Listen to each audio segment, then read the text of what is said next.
Grabar en esta computadora. Ok, perfecto. Súper. Ok, comparto pantalla. Ahí va. ¿Lo están viendo, cierto? ¿Sí? Súper, perfecto. Nosotros estamos estudiando esa asignatura que se tomó hace unas semanas atrás, que en realidad eran 8 clases, pero hicimos un poquito más, nosotros nos alargamos, creo que hicimos como 10 clases.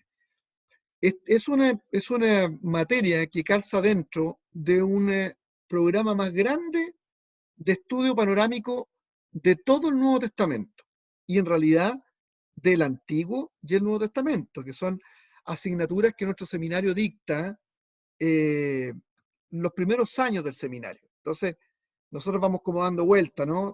Una persona puede entrar al primer año de nuestros estudios, puede entrar al segundo, puede entrar al tercero, da lo mismo, porque las clases son modulares y van dando vuelta. Entonces, cuando uno inicia, toma esta materia larga que se llama Panorama de la Biblia. Ya uno estudia los 4 géneros literarios del Antiguo Testamento. O sea, el Pentateuco, la ley, la historia, los libros históricos, los libros poéticos y los libros proféticos, ¿ya? Luego, para panorama de la Biblia del Nuevo Testamento, se estudia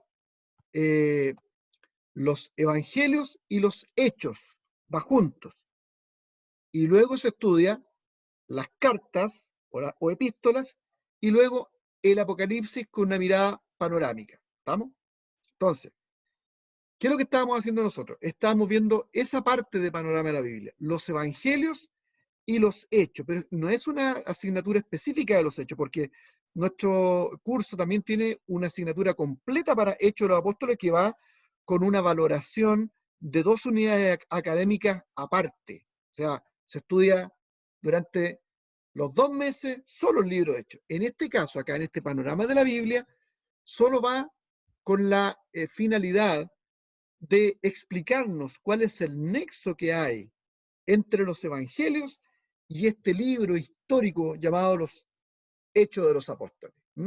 Pero igual se cumple la función de pegarle una mirada panorámica a toda la Biblia, porque se estudian los 4 evangelios, que son un género literario, la biografía, el siguiente, Hechos de los Apóstoles, que es la historia, luego el género epistolar, y luego el Apocalipsis, porque mucha gente tradicionalmente le llama género profético, aunque yo no estoy tan de acuerdo con eso, pero esa es como una manera tradicional de ver el panorama de la Biblia. Entonces, nosotros estamos viendo, o se nos notaba más que decíamos evangelio, claro, porque es la parte más grande que ocupa este curso.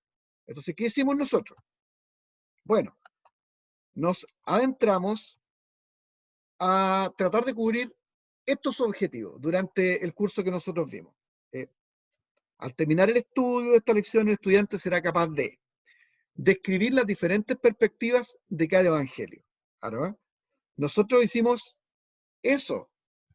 Miramos cada uno de los evangelios y tratamos de examinarlos también desde un análisis crítico, que es como un plus que tiene el curso cuando lo hace este profesor, que yo no solamente les explico por qué es distinto el evangelio de Mateo. ¿Alguien está queriendo entrar? Lo hacemos entrar al tiro. Eso es. No solamente el Evangelio de Mateo en su propósito, en su ocasión, en su autor, los destinatarios, ¿cierto? El mensaje teológico que tiene, sino que además yo me preocupé en este curso de los análisis críticos. O sea, vale decir, ¿qué es lo que dice el experto que mira el estudio de los evangelios desde la literatura? Por eso es que nosotros analizamos lo que se llama el problema sinóptico. Eso es algo que nosotros le dimos bastante fuerza, por lo menos en 2 clases. El llamado problema sinóptico, o sea, el hecho de que por qué Mateo, Marcos, Lucas tienen materiales que son tan parecidos, al punto que tienen frases que son las mismas. Por supuesto, cada evangelio tiene sus propias peculiaridades, y sobre todo el evangelio de Juan, que es un evangelio que está solo, porque, como vimos en clase, se escribe de manera más reposada, cuando el apóstol ya está bastante más viejo, y da una mirada para complementar lo que ya está escrito, ¿cierto? Pero desde el corazón, como yo decía, el evangelio del alma.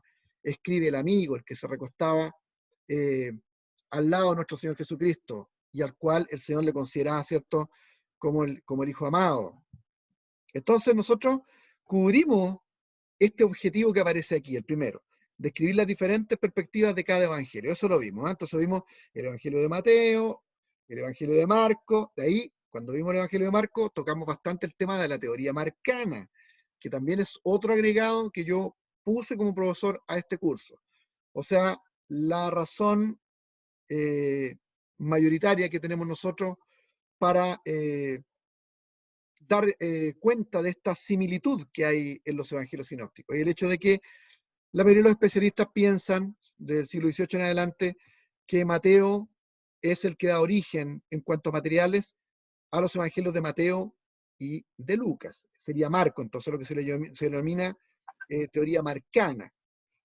Y algunos otros elementos interesantes que tienen que ver con el hecho de que aparentemente, según estos estudiosos, habría una fuente extra a la que ellos denominan fuente Q o Quelle, ¿cierto? El alemán Quelle, fuente, que serían dichos y proverbios de nuestro Señor Jesucristo, que es un documento que estaría detrás también de la creación del Evangelio de Mateo, de Marcos y de Lucas, que es un documento que está en algún lado, no, en ninguna parte. De la lectura de los evangelios se supone que debería existir esa fuente Q o esa fuente, ¿cierto? Que sería de dichos de Jesús. Entonces, nos dimos el trabajo de explicar toda esta problemática sinóptica, de conocer cada evangelio, Mateo, Marcos, Lucas y también de Juan, utilizando lo que yo denomino el método teológico. O sea, cada vez que nos enfrentamos a un evangelio, mirábamos elementos de importancia como, y que yo les sugiero siempre a ustedes que usen ese sistema cuando enseñan en las escuelas dominicales o tienen la misión de enseñar en la iglesia o quieren hacer ustedes mismos un curso de los evangelios para otros hermanos de la iglesia, que ustedes siempre lo analicen de esa manera, bien ordenada. O sea, vean los detalles respecto de quién escribe el evangelio, el autor, las discusiones que hay respecto de las fechas, cuándo se escribió, porque el adoptar una u otra fecha tiene implicancias teológicas, como yo les expliqué en este curso, que luego miráramos la ocasión, o sea, muy centrado en la cuestión histórica. Si yo quiero entender un evangelio y una carta y cualquier libro de la Biblia, necesito conocer la historia en que se dio la escritura de este texto.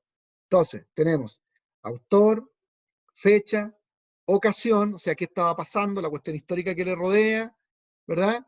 Y los destinatarios, o sea, a quienes se le escribió, qué tipo de personas son para poder saber los énfasis que tienen los evangelios. Entonces, eso es lo que nosotros hicimos para poder abarcar el contenido número 1 y número 2, que dice describir las diferentes perspectivas de cada evangelio. 2, contrastar y enumerar las diferencias entre el evangelio de Juan y los evangelios sinópticos. Eso es lo que hicimos durante todas estas clases que pasaron y abarcamos muchas cosas más. Y el punto 3 es el que a nosotros nos falta y que yo hoy día quiero tocar en un rato, ¿verdad? Que es analizar y exponer la relación entre Lucas y los hechos. Porque el número 4, que es describir algunos eventos importantes en los 400 años de silencio, que proveen el trasfondo para los eventos de los evangelios y los hechos, a este punto le dimos bastante tiempo, por lo menos le dimos 2 clases, porque vimos nosotros los 400 años de silencio. Es más, dentro de nuestro WhatsApp yo me preocupé de poner ahí un libro sobre los 400 años de silencio, que es un clásico muy bien hecho de Russell, con el que yo estudié también en mi época de alumno de seminario. Eso está ahí mismo en el WhatsApp. Y si no lo tiene alguien de los que esté aquí y lo necesita, que lo pida, porque lo podemos refrescar de nuevo y así lo pueden descargar. Es un librazo, es delgadito, pequeñito, pero súper bueno para conocer en detalle y de una manera muy técnica, muy bien hecha, todo lo que pasó durante esos 400 años de silencio, que son claves para entender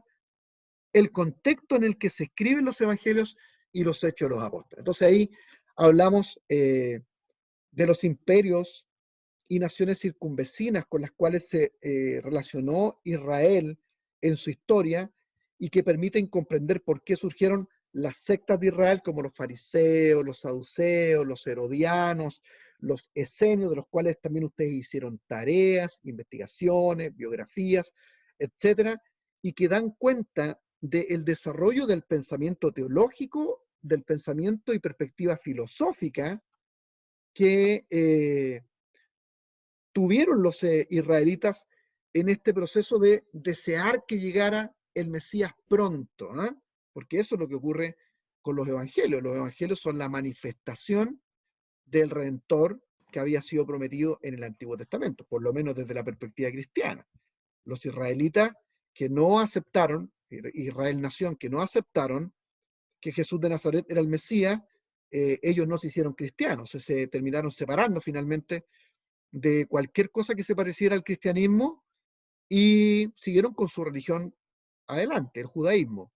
Pero aquellos que creyeron, ¿cierto?, extendieron esta fe al mundo gentil y se ha constituido una nueva religión que toma como base el pensamiento de Jesús de Nazaret, que nosotros llamamos cristianismo. Entonces, le dimos mucho tiempo a entender estos 400 años de silencio, como el preámbulo histórico, filosófico, literario, incluso militar, que es importante entender para la construcción de los evangelios y de los hechos. Entonces, anduvimos pero espectacular, tanto en el primer objetivo, el segundo objetivo y el cuarto objetivo. Lo que nos estaba faltando entonces ahora es, rápidamente, es echar una miradita a esta relación que hay ahora entre los evangelios y los hechos de los apóstoles, especialmente entre Lucas y los hechos.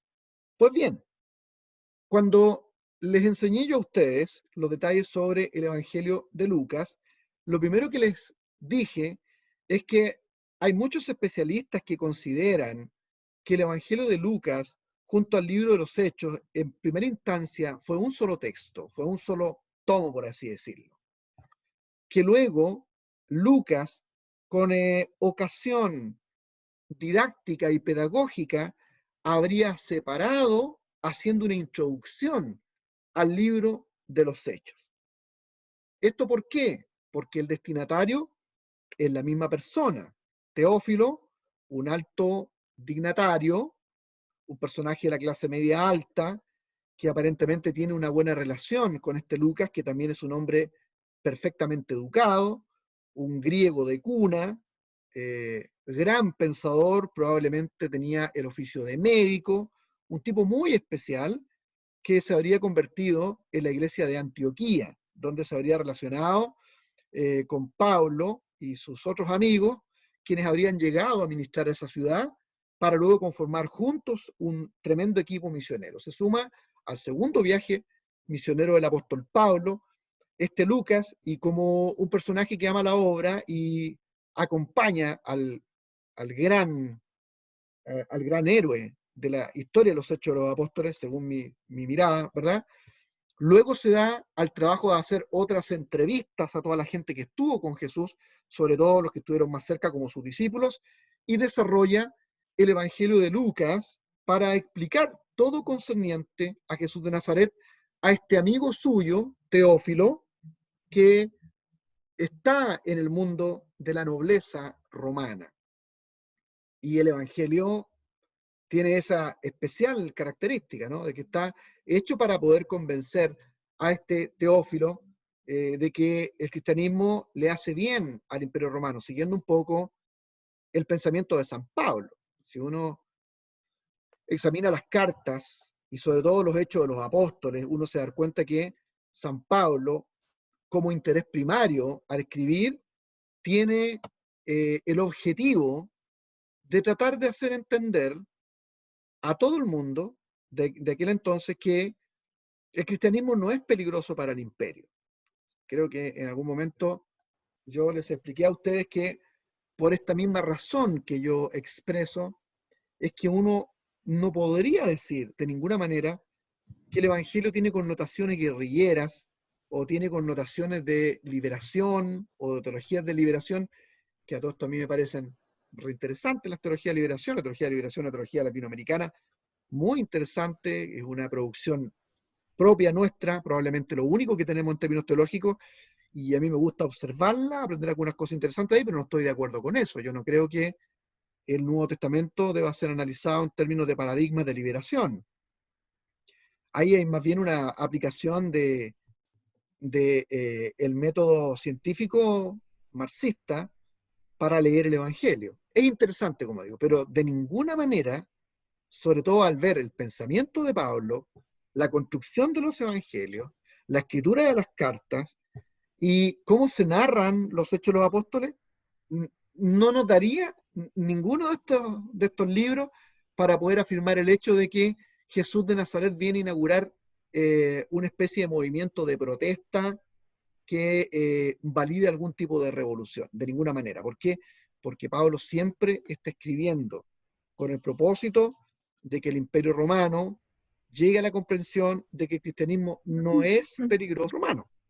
Y es por eso que, muertos los apóstoles, nunca hubo una insurrección de los grupos cristianos. Quienes se rebelaron fueron los judíos. En mi última clase, que fue en mi última y que fue la primera, digamos, del curso de Apocalipsis, yo les hablé de la revolución de Bar Kokhba. Y este judío prueba que los judíos sí, ellos por su influencia escatológica, se levantaban en armas y en pensamiento político cada cierto tiempo con sus opresores. Y en este caso, el haberse alzado contra Roma les costó muchísima sangre. Y así les pasó a los judíos, pero los cristianos nunca, durante los 3 primeros siglos, y no tenemos antecedentes en la historia de la iglesia que pueda decirnos que los cristianos se rebelaron alguna vez y hicieron alguna revolución, nunca, jamás. Ellos sufrieron la persecución, respondieron con amor, pusieron la otra mejilla, así como les enseñó nuestro Señor Jesucristo. Y esperaron hasta que el Evangelio creció en medio de las catacumbas y en medio de la persecución, hasta el año 313, cuando el Edicto de Milán establece criterios de tolerancia para aquellos que son cristianos. Entonces, de ninguna manera uno podría decir que hay un intento de revolución. ¿eh? Entonces, cuando Lucas escribe tanto su evangelio como el libro de Hechos de los Apóstoles a este alto dignatario de Roma, está tratando de poner en orden todas las cosas que se saben y se han dicho acerca de Jesús de Nazaret. Y en Hechos de los Apóstoles luego el efecto que ocasionó el pensamiento de Jesús de Nazaret en sus seguidores, que terminan conformando un gran movimiento que se transforma en lo que nosotros conocemos la iglesia. ¿ya? Entonces, muy bonita esa relación que hay entre Lucas y los Hechos. Ahora bien, el libro de los Hechos de los Apóstoles debe ser entendido como en su posición dentro del Nuevo Testamento como un puente entre los evangelios y las cartas. Es una buena palabra, es un buen concepto. El libro de Hechos de los Apóstoles funciona como un puente entre los evangelios y el Nuevo Testamento. ¿Por qué es tan buena esa palabra? O es tan bueno como concepto?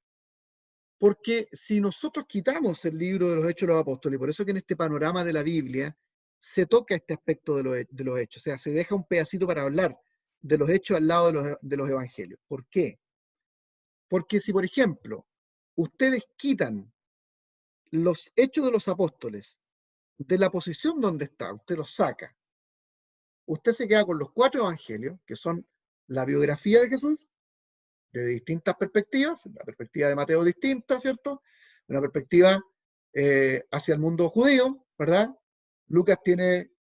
Marcos tiene otra posición, Lucas tiene otra idea, ¿cierto? Uno representa como rey, el otro representa como un servidor, el otro como el hijo del hombre, Juan se preocupa de mostrarlo como el hijo de Dios, cada uno tiene su perspectiva. Esta sinopsis nos permite a nosotros ver en plenitud quién es Jesús de Nazaret, es su ministerio hacia nosotros los hombres, como enviado al Padre. Entonces, si ustedes terminan esta presentación o manifestación del Redentor, ahí en este aspecto biográfico que tiene la literatura cristiana, y no tenemos lo hecho los apóstoles, lo que tenemos luego son cartas a iglesias. ¿Qué cartas? Las cartas generales y las cartas paulinas. ¿Qué es lo que son? Son documentos personales a iglesias.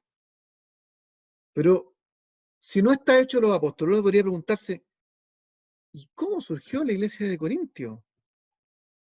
¿Qué es esto de la iglesia en Filipos? ¿Por qué hay personajes allá en Filipos que siguen a Cristo? ¿Y qué de los efesios o de los romanos? O sea, quiero que ustedes entiendan por qué es tan importante y por qué es tan correcto decir que los hechos de los apóstoles son un puente de comprensión entre los evangelios y las cartas. Porque si no estuvieran los hechos de los apóstoles, no tiene sentido todas estas otras cartas que están dirigidas a iglesias ya establecidas. Pues bien, la historia de los hechos de los apóstoles es la historia de cómo se conformaron estas iglesias en el desarrollo de todo un movimiento evangelístico y misionero del que da cuenta el libro de los Hechos de los Apóstoles. Ya entendiendo ustedes ese concepto, podrían ayudar un montón a la gente a quienes ustedes enseñan en sus iglesias. Y mucha gente se puede hacer esa pregunta, ¿cómo surgieron estas iglesias que están acá? ¿De qué se trata? Bueno, entonces el libro de los Hechos de los Apóstoles nos muestra claramente cómo sucedió ese tránsito de un movimiento que básicamente son 12 seguidores de Jesús y otra gente entusiasmada, pero 12 verdaderos seguidores, que se convierte en todo un movimiento poderoso que conforma iglesias en diferentes lugares del mundo conocido de la época. ¿Ya? Entonces, muy interesante. Y el libro de los Hechos, entonces, nos presenta toda esa historia bastante ordenada, por supuesto, porque, como decía, la característica de Lucas es justamente esa. Es un gran literato, es un gran escritor, es un gran historiador. Él se preocupó de hacer entrevistas, de ir detallando sus anales, claramente de sus viajes y de entrevistar a personajes que eran importantes. Por eso también yo les decía a ustedes que tal vez la teoría marcana no es tan buena, esa teoría que dice de que Marcos es el origen de todos los otros evangelios, si uno considera que Lucas se vio en Antioquía con Juan Marcos y probablemente ellos intercambiaron materiales. El libro de Lucas tiene su propia perspectiva, su manera de narrar los evangelios, muy diferente a Marco, y tiene otros materiales que Marco no tiene, y así también Mateo, etc. Entonces, es una manera con la que uno también fácilmente podría desarticular la idea de la teoría marcana.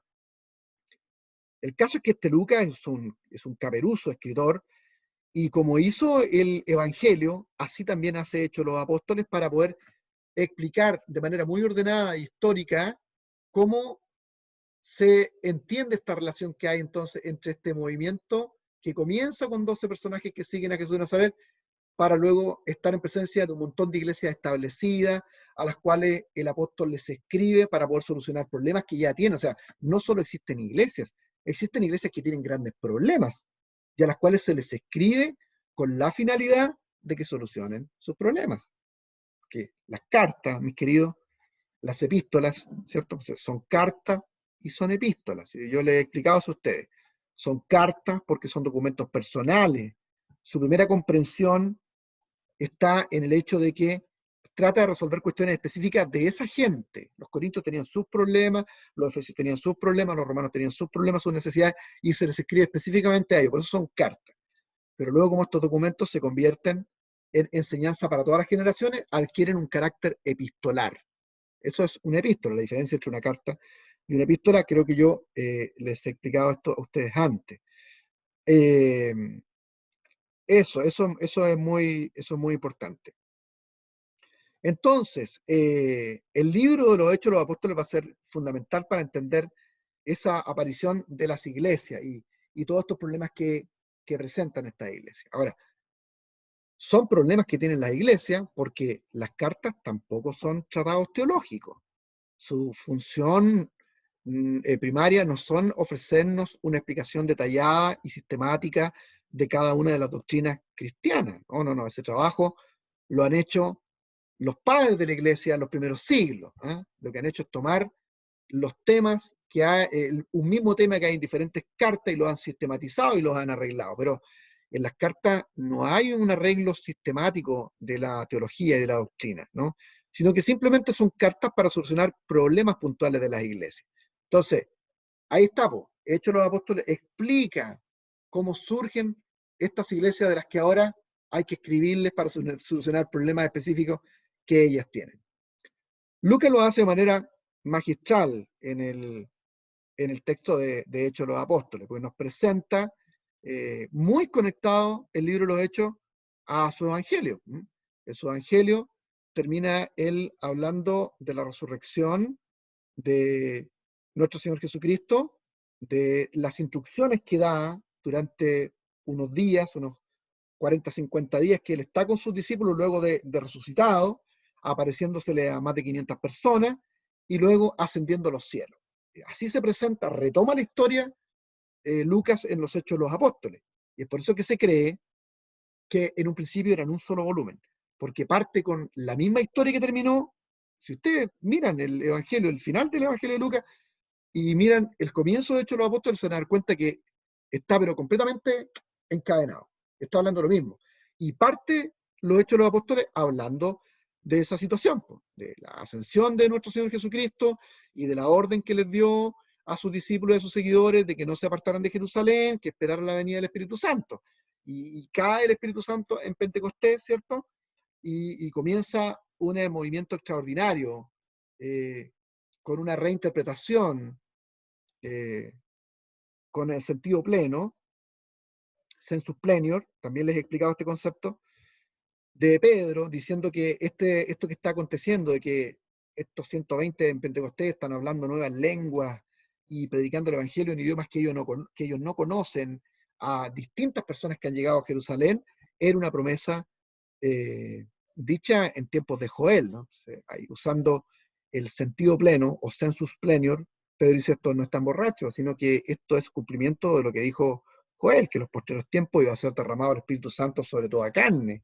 Iban a haber personas que iban a tener visiones, sueños, etc. Y parte de esa manera la explicación de esta historia que viene a continuación de lo que ha dicho y ha prometido nuestro Señor Jesucristo, que va a tener como resultado 3 viajes misioneros que van a alcanzar las regiones del mundo civilizado de aquel entonces.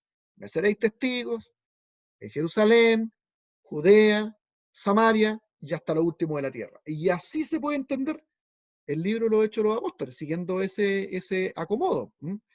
Y, ¿cierto? Ese acomodo, digamos, geográfico de cómo se va desarrollando la misión en estos viajes que va a hacer San Pablo.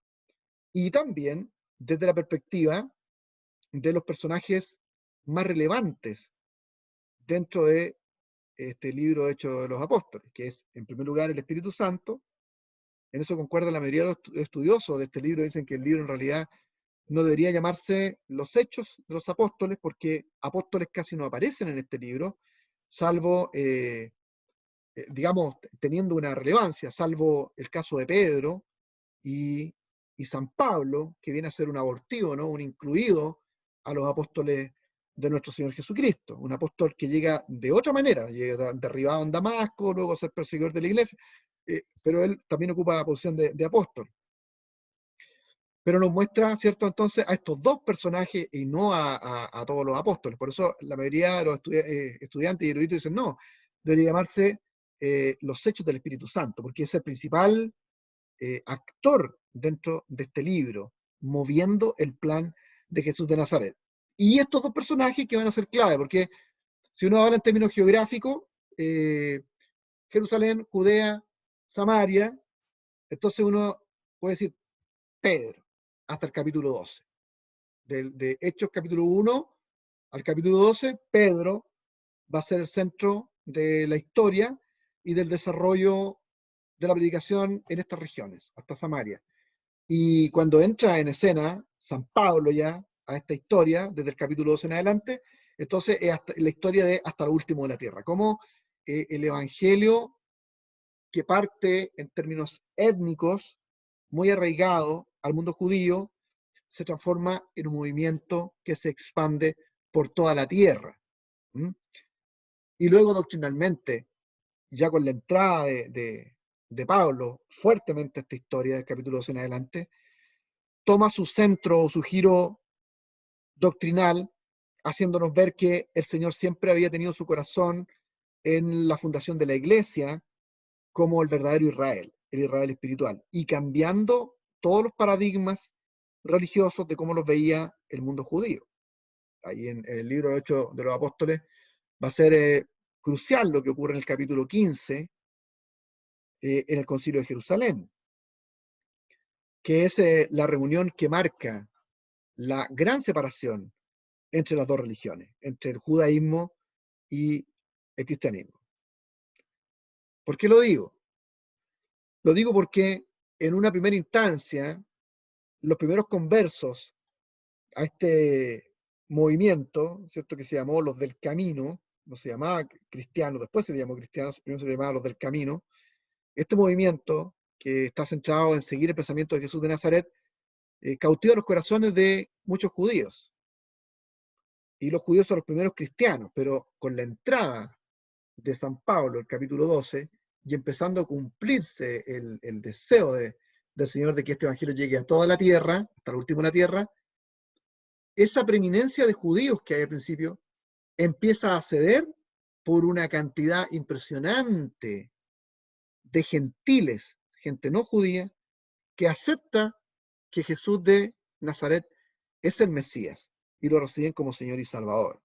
Entonces, con la entrada de este nuevo grupo que va a ser el predominante desde el capítulo 12, de hecho, de los apóstoles en adelante, comienza a tener un giro fuerte y a verse que esta es una nueva religión. Eso asusta a los judíos que se han convertido y dicen, bueno, esto es otra cosa, y tienen sus reclamos, ¿no? Entonces, se juntan en el Concilio de Jerusalén para dirimir, para poder decidir respecto al tema. Bueno, ¿qué vamos a hacer, po?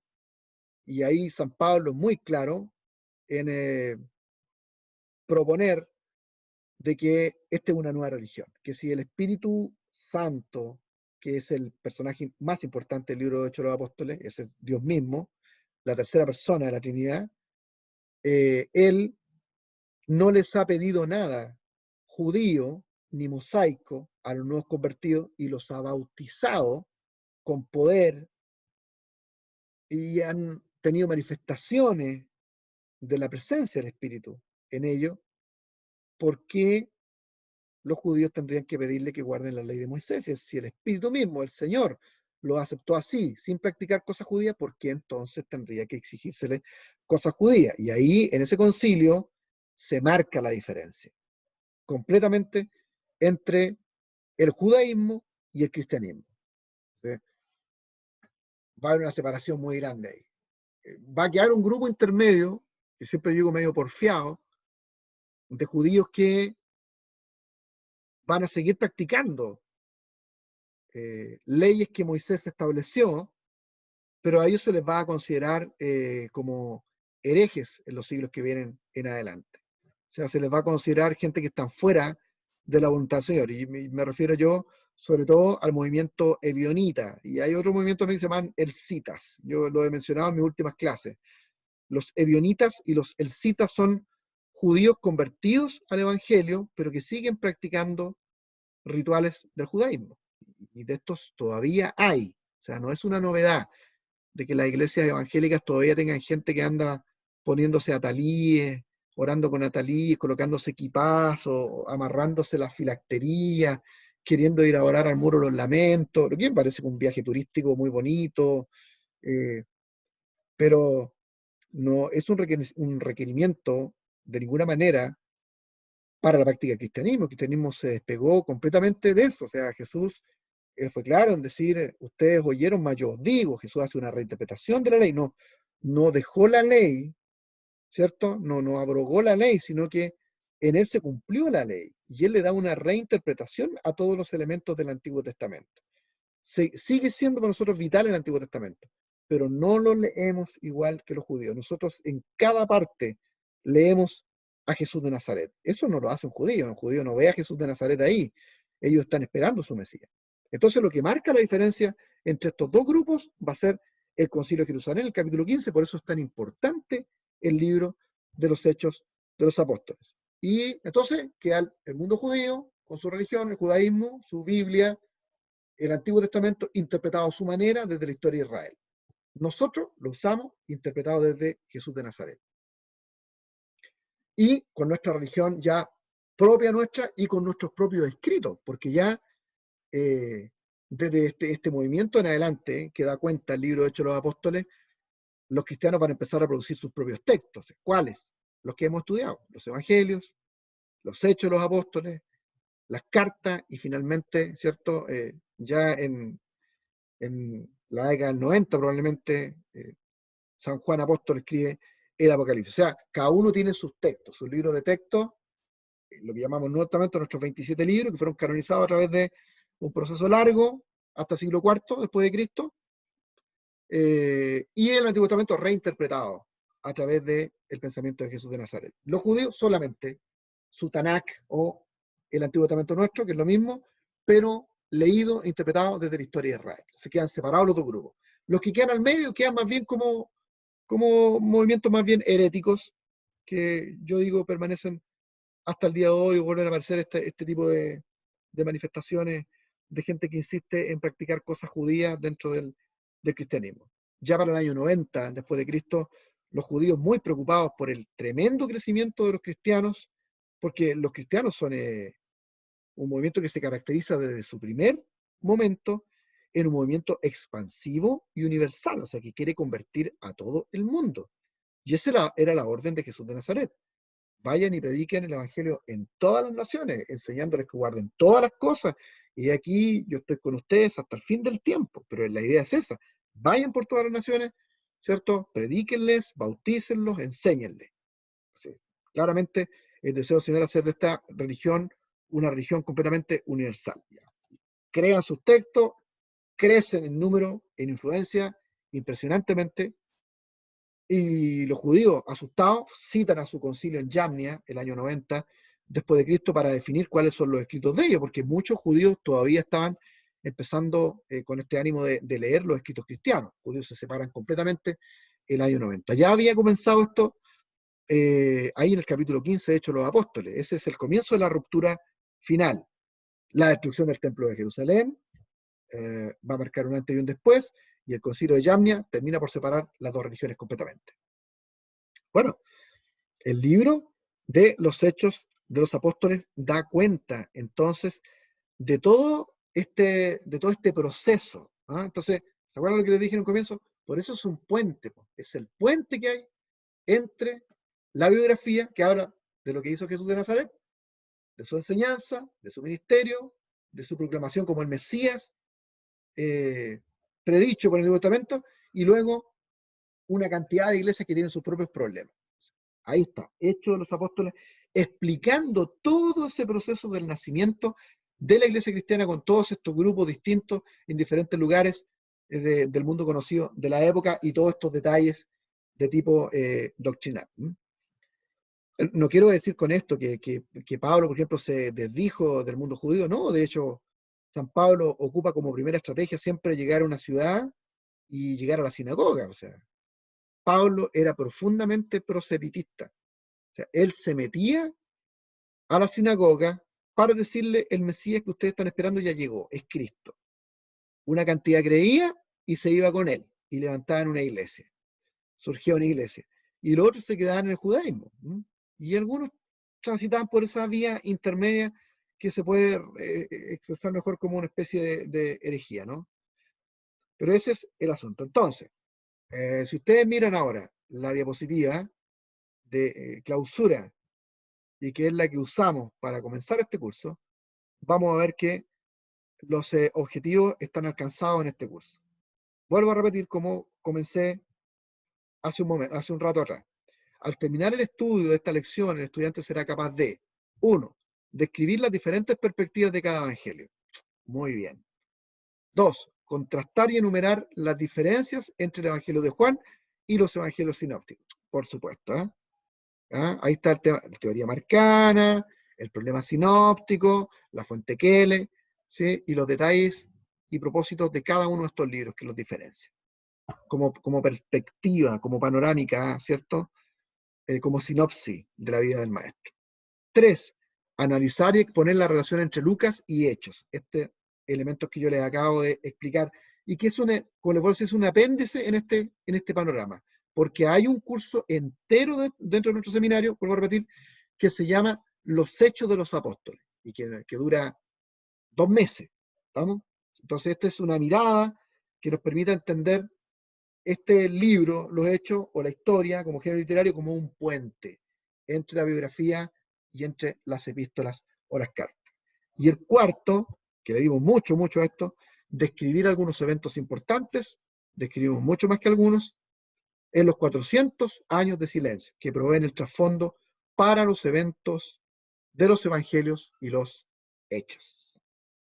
Y ese ha sido entonces el objetivo de estas 10 clases, creo que conté, debían haber sido 8 clases, pero tuvimos con estas 10 clases de los evangelios. Entonces eso es, mis queridos alumnos. Yo he grabado este pedacito que nos faltaba, lo voy a poner a disposición de los alumnos para que lo puedan ver los que no se conectaron hoy día, y con esto queda completamente cerrado nuestro curso de evangelios, que como les vuelvo a decir, es una introducción panorámica. Luego se estudian cada uno de los libros, aparte el uno del otro, ¿ya? Pero con esto ya tenemos un rodeo, como a mí me gusta siempre, de antecedentes y elementos teológicos, filosóficos, culturales que nos permiten entender mejor los libros cuando nosotros nos adentramos. Esa es como la finalidad, de desarrollar una mente teológica, una mente filosófica y muy ligada a los elementos históricos que nos permiten explicar mejor, entender mejor y explicar mejor luego.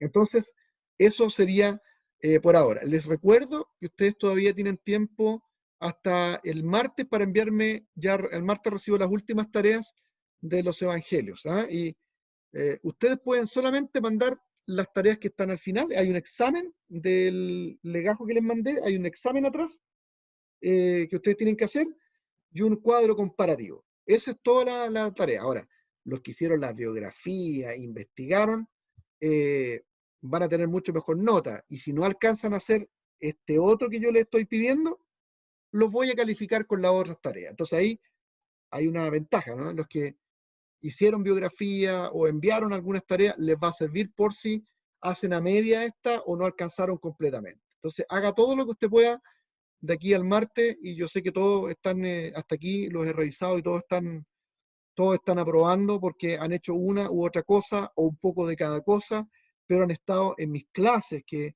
es lo que a mí más me interesa. ¿Ya? Eso es. Espero que les haya agradado este tiempo.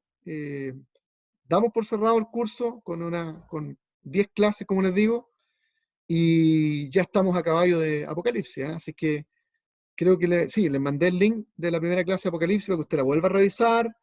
En mis clases yo, por Zoom, trato de usar más este sistema de conferencia, porque así aprovecho de dar más detalles. Como queda grabado, ustedes después toman sus apuntes. Si tienen preguntas, envíenmelas al WhatsApp o mándenme un correo, escríbanme personalmente si tienen algunas peticiones para enviarles más material, ningún problema. Yo trato de aprovechar esto como conferencia porque como de repente se corta, no se escucha bien, no se presta mucho para el diálogo, pero sí lo que podamos, pero mayormente como una conferencia. Así que les agradezco la asistencia y les pido que nos conectemos a la hora el martes como siempre. ¿Qué les parece? Muy bien, Entonces, muchas gracias. súper, un agrado. Voy a dejar de compartir pantalla para verles todos sus caras aquí, los que se conectaron 7 hoy día. Estamos conectados 7, pero los demás lo van a ver a través de la grabación, porque esta fue una clase fuera de la hora que siempre lo hacemos, que es el martes. Yo sé, ahí están todos como programados. A mí me pasa lo mismo. Hoy día estuve metido ahí en mi magíster y no había cómo escaparme. Quería ahorcar al profesor. Se puso muy pesado hoy día y bueno, yo me había olvidado que tenía clase y tengo clase mañana todo el día también, así que, pero bueno, aquí estamos ahora. Que el Señor les bendiga, un gusto saludarles, que Dios les bendiga, estudien para el día martes. Apocalipsis es una asignatura un poquito más complicada, ¿ya? Entonces, a volver a revisar, a volver a investigar, hagan biografía, glosarios de términos, busquen significado, siempre eso ayuda mucho. Que el Señor les bendiga. Cuídense. Gracias, Luciano. Saludos por sus casas. Bendiciones. Cuídense. Nos vemos. Chao. Chau, Chao, chau. chao.